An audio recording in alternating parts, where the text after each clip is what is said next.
কত মানুষের ঘর আপনি করছেন আর এখন নিজের ঘরে পানি পড়ে। হ্যাঁ, পানি পড়ে মানে শোয়ার জায়গা নিয়ে। আপনারা যে বৃদ্ধ চাচাকে দেখতে পাচ্ছেন, ওনার নাম ইয়াদ আলী সর্দার। বয়সটা ৭০ পার হয়ে গেছে। শারীরিক অসুস্থতার কারণে এখন আর কাজকর্ম করতে পারেন না। তার ছেলেগুলো অত্যন্ত দরিদ্র হওয়ায় তাদের খাবারের বন্দোবস্ত থেকে শুরু করে পোশাকের ব্যবস্থা, চিকিৎসার ব্যবস্থা কোনো কিছুই ঠিকমতো করতে পারেন না। চাচার এই প্রবীণ বয়সে এসে একটু ভালো থাকার আকাঙ্ক্ষা ভিতরে জন্মালেও সেটা হয়তোবা নিয়তিতে লেখা নেই। একটা সময় এই মানুষটা অনেক মানুষের ঘর তৈরি করে দিয়েছে। তিনি পেশায় একজন ঘরামি ছিলেন, কিন্তু ভাগ্যের কি নির্মম পরিহাস, আজকে তার ভাঙা ঘরে থাকতে হয়। তার ঘরের উপরের যে চালগুলো এতটাই ভাঙাচোরা, এতটাই ফুটা যে ঘরের মধ্যে বৃষ্টির সময় পানি পড়ে। শ্বাসকষ্টের একজন রোগী বৃষ্টিতে ভিজে সারা রাত বসে থাকে তার বিছানায় পানি পড়ার কারণে। একটাবার ভেবে দেখেছেন কত মানুষের ঘর তৈরি করে দিল, কিন্তু শেষ বয়সে এসে তারই নিজের আর থাকার ঘর নেই। বিষয়টা আসলেই কষ্টের। একজন বাবার এই কষ্টটা আমাদেরকে ভাবায় বৃদ্ধ বয়সটা আসলে অনেক কঠিন যদি পাশে কেউ না থাকে। একজন বাবা যখন এই কষ্টের মুহূর্তে দিন কাটাচ্ছে, আমাদের উচিত তার পাশে দাঁড়ানো।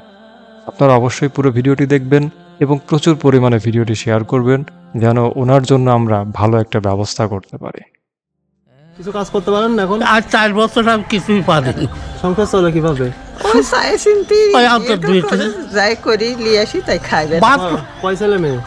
3 ডিমি 3 ডি চাওয়াল সব বিথ হয়ে গেছে, যার যার তার চলে না। তামাক দিবি কোন? পিছনের দুইটা ঘর কাদের? ওই ছোট চাওয়ালের।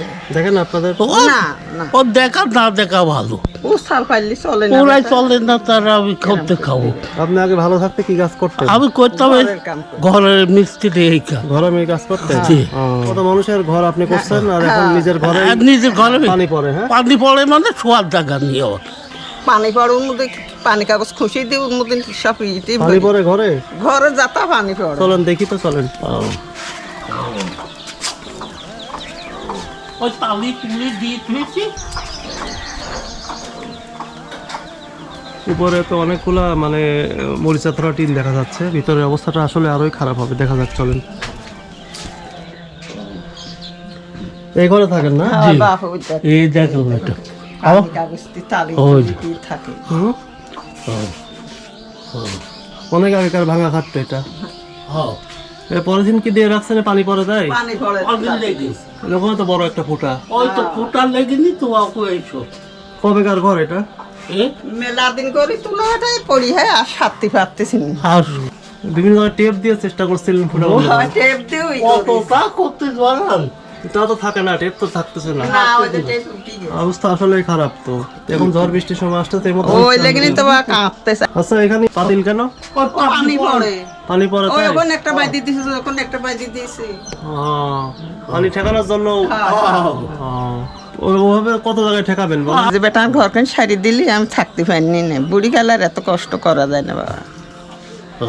সেটাই তো। এটা কি মাছা নাকি সবকিছু রাখার জন্য? বাঁশের মাছা। হ্যাঁ ভাসুর এর পাশে টিনগুলো তো একবার ঝাঁঝরা। সব ঝাঁঝরা বাবা। হুম? সব ঝাঁঝরা।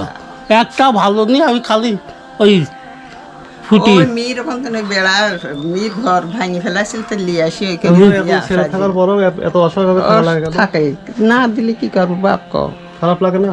খারাপ তো লাগে বাটো। আমার চলে না তো তোমার দেবো কেরম করে তাই কর। খাবার দাবার কিভাবে জোগাড় হচ্ছে? খাবার বেটা এখন ওই ধরো যে তোমার কাজ কিনে তুমি গুড়াতে দিলে এই করি চলতেছি কি করব। আবার আর কাম করতে না পারলে বেটা কি করবো ক। সেটাই তো, খুবই খারাপ অবস্থা ঘর বাড়ি আপনাদের।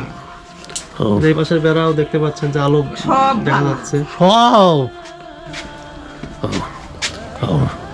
এই পাশের ঘরটা কিসের? ছাগল রাখেন? ওই ছাগল বাগল ওই একটা মানুষ আসে মেয়ে সকালে আসলে ওই ঘরে যায় শুই আর যাই এই সকলকে এই ঘরে দিয়ে থাকে। এই খবর নিজের ছাগল নাই? না বর্গা গেছে। বর্গা একটা। ছাগল পুষতে পারবেন? ছাগল যদি কেউ দেয় পুষতে পারবেন? এই যে আপনারা বৃদ্ধা মানুষ, এখন যে শেষ বয়সে এত কষ্ট করতেছেন, কি করতে পারে আপনাদের জন্য বলেন? এখন কি করবে বাবা তুমি জানো, আমি কি করতে কব ক। আমার বেটান আমাকে এই ঘরটুক সারি দাও, আর আমার ওষুধ খাওয়ার কিছু পয়সা করি দাও গো, চলার পথ একটা করে দাও।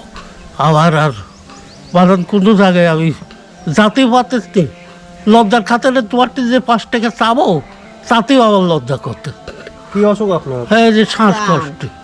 তাহলে অবস্থা তো খুবই খারাপ এখন।